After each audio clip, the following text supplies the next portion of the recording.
So think about what it means in your day-to-day experience. Life causes you to want something. What is it? What do you want? Call it out. What do you want? We hear that. Money. You want a lot of things. As you are asking for whatever it is, money. Now what that means is, as you've asked for it, and by the way, you didn't just do that. You've been asking and asking and asking and asking and asking, and there is a veritable fortune amassed for you. So now, here it is. Do you accept that you are a duality, the human part of you and the source energy part of you? Do you know there's an eternal part of you?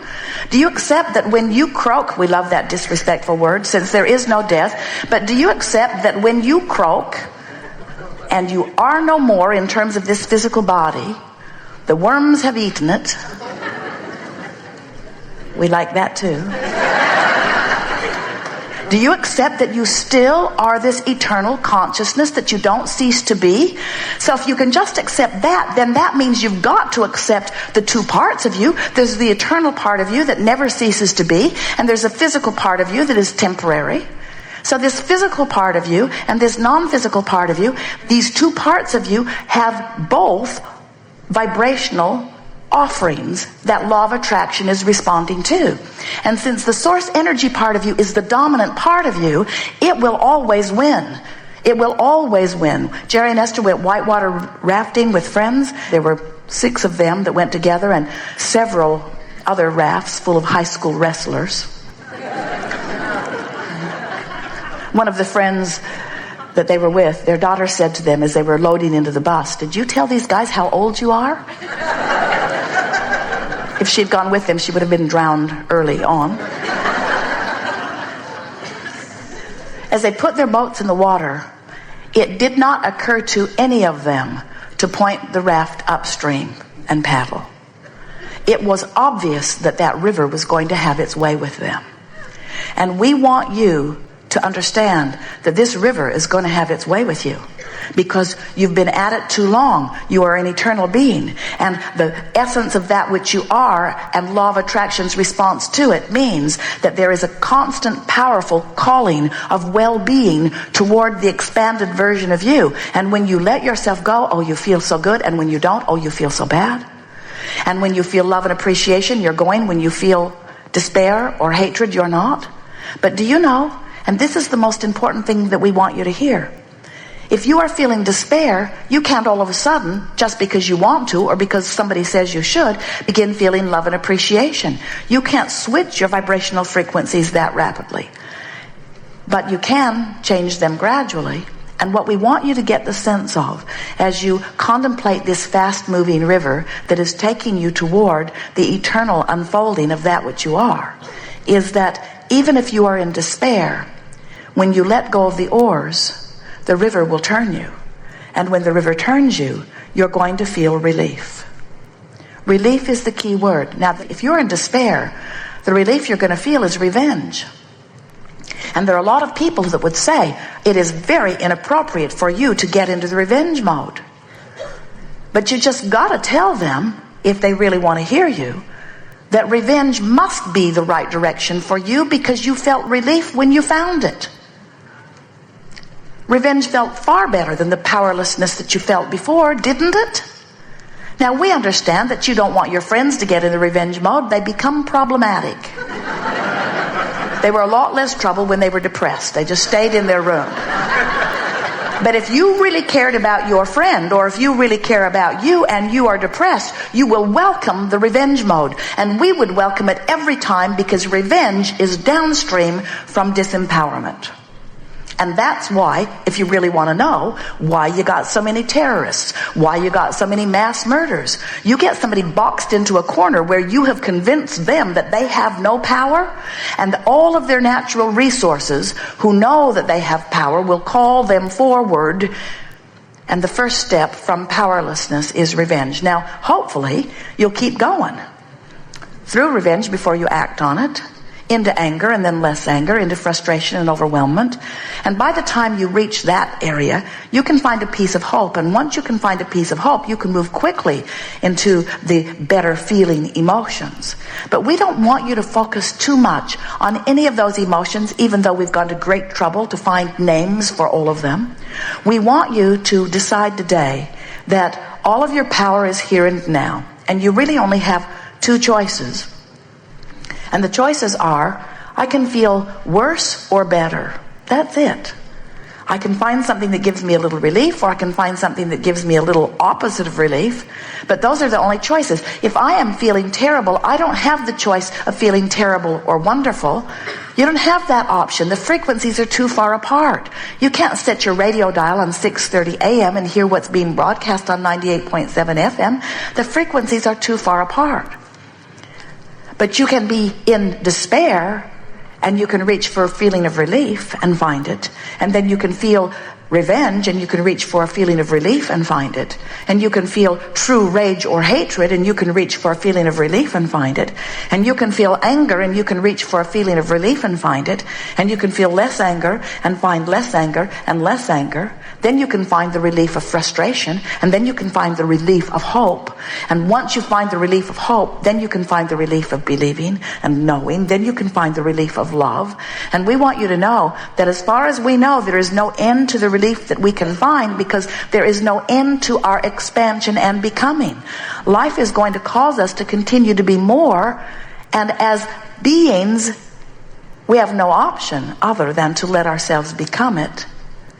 From our non-physical standpoint, you're the ones who are the pioneers out here, exploring the contrast and becoming.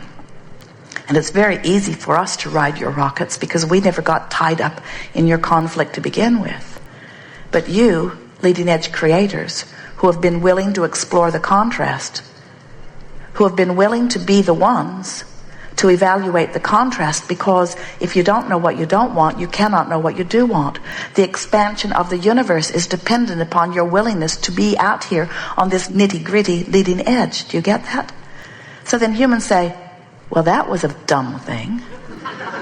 You're saying I was pure positive energy, and I deliberately exposed myself to this contrast for what? We say, for the joy of the expansion. And humans say, once they catch on to this, for the joy of your expansion. We say, well, yeah. We do get the first benefit of it, because as soon as you know what you want, we turn our undivided attention to it and go there. And then we be it, we maintain it, we offer the vibration of it, and law of attraction calls you incessantly toward it. But it's you not going that causes your problem. Are you getting this picture? Are you getting how your life is what causes you to cause the stream to go faster, and whatever your focus is upon is what causes you to go with the stream or not? Do you know you've just heard clearly and understood, for the most part, how everything in your life or anyone else's ever works? Do you know you've just heard the whole picture of creation? And do you know that your only job ever has been to deal with your own vibrational gap between the dualities of the eternal you and the physically focused you? That's all you've ever been up to? Doesn't it give you some sort of relief to realize that you don't have to control your government in order to feel good? You don't have to control the terrorists. You don't have to control your children. Those little terrorists.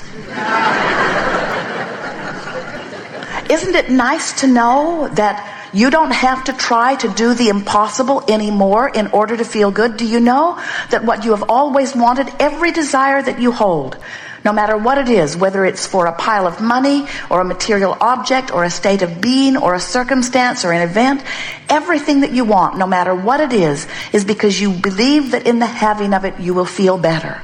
And do you know why you want to feel better? Because the larger part of you feels so good and is calling you eternally toward that better feeling.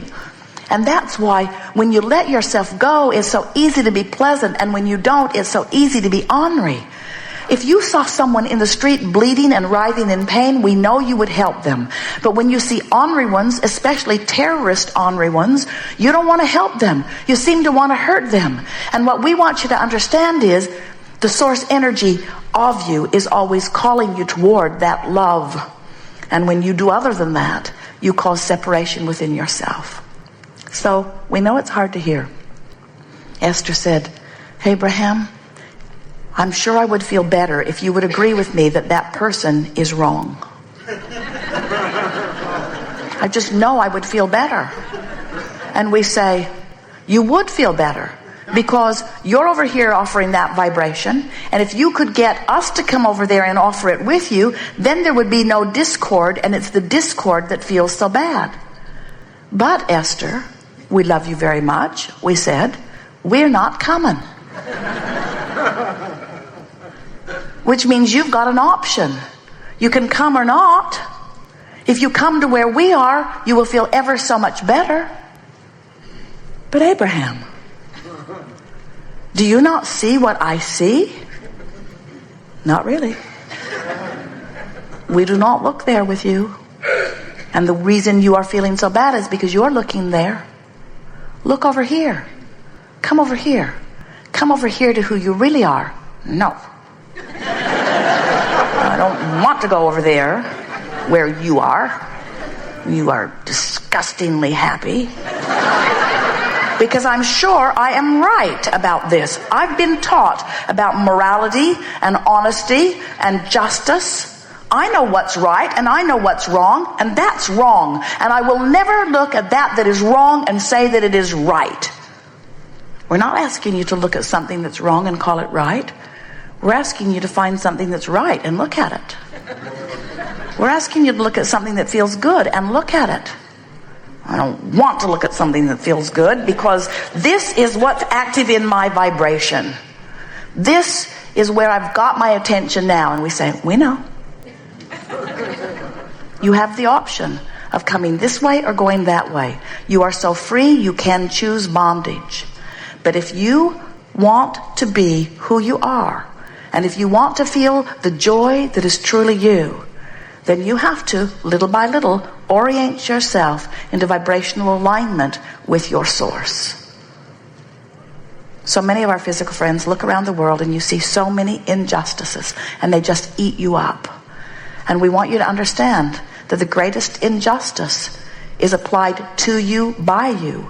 And it's the injustice that you have control over, of allowing your alignment with who you have become or not.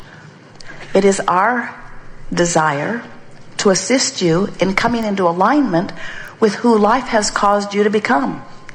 And it's very easy for us to see you as you are and call you forward to it. Sometimes you come more willingly than others, but you never come and never will come to the completion of who you are until you decide that feeling good matters.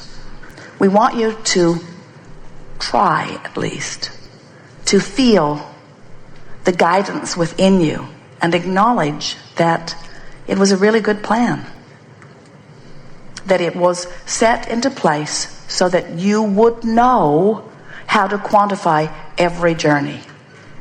There are two things that matter very much before you can be a very easy, deliberate creator, achieving anything that you want and relatively quickly. Two things.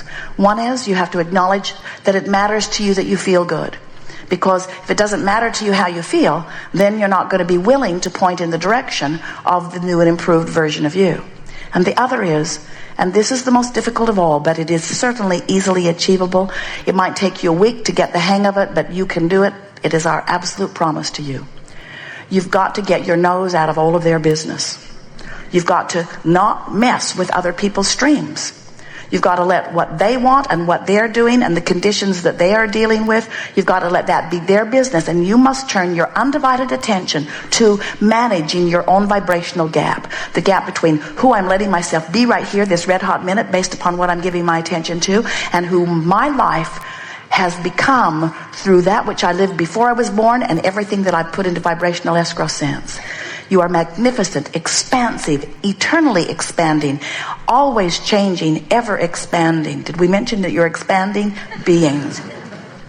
And if you keep up with the expansion or even move in the direction of it, you feel wonderful, and when you don't, you don't. It really is that simple. That is the secret of life. The secret of life is that you are source energy in physical bodies, and that in this physical body you are causing the source energy part of you to expand, and that by paying attention to the way you feel, you can be who you are, and nothing else will ever be satisfying for you. Good. What do you want to talk about?